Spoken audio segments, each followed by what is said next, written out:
यूं तो हमारा यूनिवर्स बहुत बड़ा है, न जाने कितने हजारों रहस्य इसमें छिपे हैं।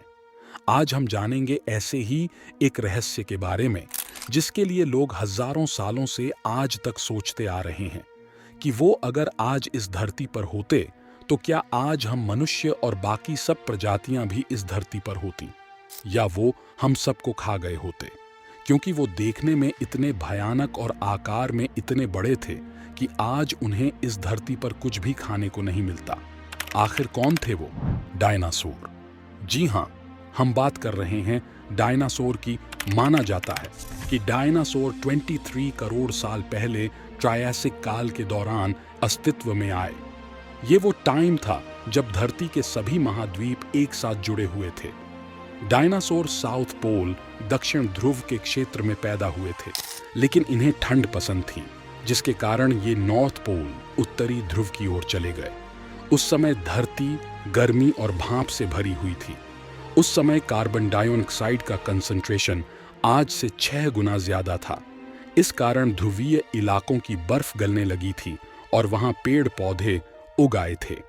जब ट्रायसिक काल समाप्त हुआ तो 1 लाख साल की ड्यूरेशन में ही पृथ्वी पर जमीन पर रहने वाले और समुद्री जीवों के 3/4 जीव खत्म हो गए। कछुए और बिल में रहने वाले कुछ स्तनधारी जीव ही बच पाए, लेकिन किसी को नहीं पता कि उस समय तबाही कैसे मची थी। वैज्ञानिकों की थ्योरी है कि ज्वालामुखी विस्फोट के कारण ऐसा हुआ। ये विस्फोट ऐसा था जो सैकड़ों वर्षों तक चलता रहा। यही वह समय था जब महाद्वीप टूटने लगे थे। एक स्टडी में कहा गया है कि इस तबाही के बाद से ही डायनासोर ने धरती पर कब्जा जमा लिया।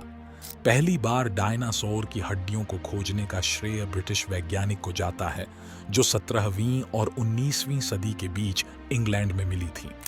रॉबर्ट प्लॉट इनमें से पहले व्यक्ति थे जिन्होंने अपनी 1676 की पुस्तक the natural history of Oxfordshire में डायनासोर की हड्डी का वर्णन किया था। डायनासोर के धरती पर राज करने को लेकर एक स्टडी में नया खुलासा हुआ है। इस स्टडी में कहा गया है कि डायनासोर का राज धरती पर कई करोड़ साल पहले से है। डायनासोर कैसे खत्म हुए ये हम जानते हैं। 6.6 करोड़ साल पहले डायनासोर धरती से एक बड़े उल्कापिंड के टकराने के बाद खत्म हो गए। ये उल्कापिंड इतना बड़ा था कि जब ये धरती के करीब में आया तो किसी आग के पहाड़ की तरह दिखा होगा। इस टक्कर के बाद धरती की सतह से कई चीजें अंतरिक्ष और पृथ्वी के वायुमंडल में चली गईं, जिन्होंने सूर्य से आती रोशनी का रास्ता रोक लिया। इस कारण एक लंबा आइस एज, हिम युग देखने को मिला। लेकिन एक नई रिसर्च में कहा गया है कि डायनासोर का राज धरती पर 20 करोड़ साल पहले आई एक तबाही के बाद आया, जिसने आधी दुनिया में तबाही मचा दी थी।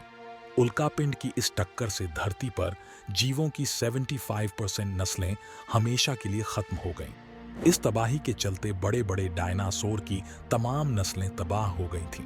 मगर आज वैज्ञानिक ये सोचते हैं कि अगर वो उल्कापिंड धरती से न टकराया होता तो क्या होता, या फिर अगर वो उल्कापिंड कुछ मिनट पहले धरती से टकराया होता तो ये समुंदर में गिरा होता। शायद इससे इतनी तबाही नहीं मचती जितनी असल में मची। भूवैज्ञानिक शॉन का मानना है कि अगर वो उल्कापिंड कुछ लम्हा पहले या बाद में धरती से टकराए होता तो या तो वो अटलांटिक महासागर में गिरता या फिर प्रशांत महासागर में। इससे जो आग निकली, जो सल्फर का धुआं निकला, उसका असर धरती पर कम पड़ता। ऐसा होता तो डायनासोर की नस्ल हमेशा के लिए खत्म नहीं होती। कुछ डायनासोर आज भी जिंदा होते। हालांकि उसके बाद भी धरती ने तबाही के कई मंजर देखे। शायद उनमें से भी कुछ बड़े डायनासोर बच जाते, क्योंकि विकास के सिद्धांत के मुताबिक डायनासोर को भी बचे रहने के लिए धरती के बदलते माहौल के हिसाब से खुद को ढालना पड़ता। तब हो सकता है कि कुछ डायनासोर हमेशा के लिए खत्म हो जाते और शायद कुछ नस्लें बच भी जाती।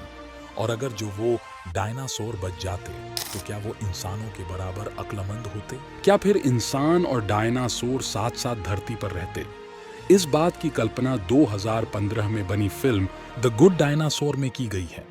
कई वैज्ञानिक मानते हैं कि 6.6 करोड़ साल पहले अगर उल्कापिंड धरती से टकराया नहीं भी होता तो डायनासोर का युग खात्मे के कगार पर पहुंच ही जाता।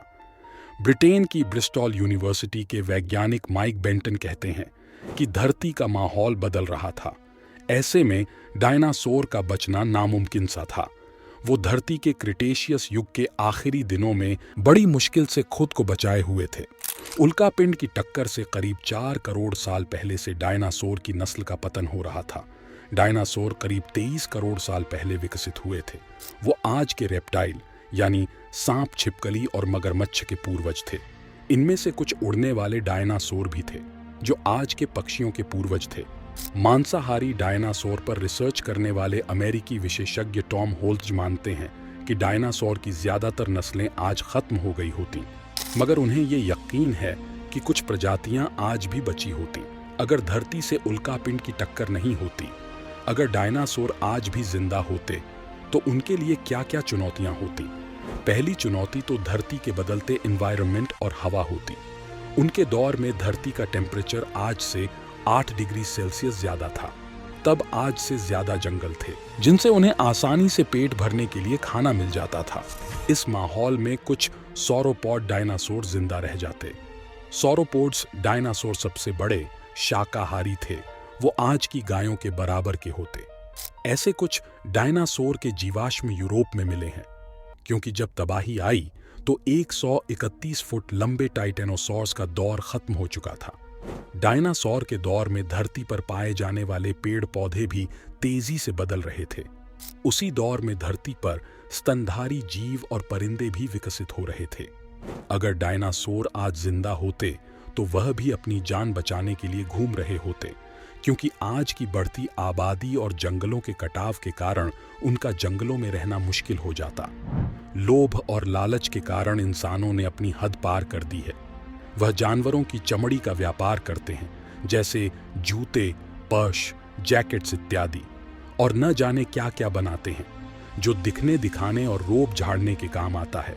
इंसान अपने फायदे के लिए जानवरों को नुकसान पहुंचाते हैं। इंसान चाहे तो क्या नहीं कर सकता।